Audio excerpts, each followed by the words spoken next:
There's a price where buyers actually disappear. And it's not the same in every county. That difference is exactly where sellers are starting to get stuck right now. And this is where most people get misled.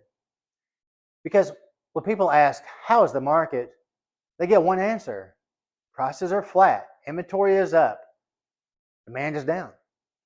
But that's not how the market actually behaves. The market isn't one thing. It's a series of micro markets by price and by location. And right now, those micro markets are behaving very differently. I've been digging into the data across Knox, Blount, and Loudoun counties. And each one hits a completely different breaking point. In Blount County, everything feels fine up until about the mid-500s. Then you hit a wall with buyer demand. And by the time you get closer to 700, that demand falls off a cliff.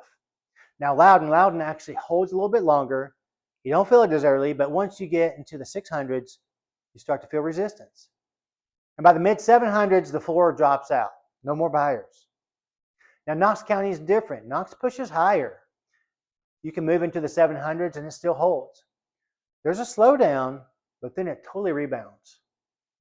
Same price range, completely different outcomes. And this is what's throwing people off. Because from the outside, everything still looks active. There are showings. There are buyers.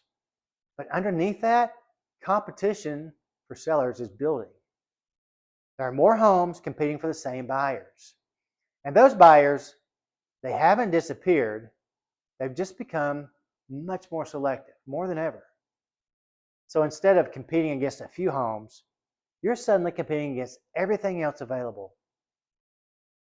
And this is where things start to go wrong, because if you're priced based upon a headline or what you're seeing in a different area completely, you can cross an invisible line. And once you do, you're not just slightly overpriced, you're in the wrong market entirely.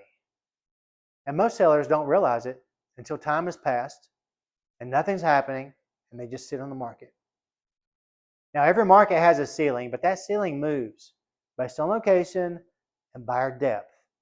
So the real question isn't what is my home worth? It's where does my home stop making sense to buyers?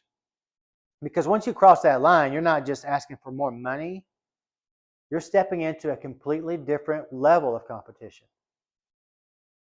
If you're even thinking about selling, this is the most important part of the process, getting that line right. Just reply and I'll show you exactly where your home sits so you don't end up stuck on the wrong side of the market. And if you're a buyer, this matters just as much, because where you're looking could be the difference between competing or having leverage. And if you find these updates helpful, just hit the like button. It helps more people like you.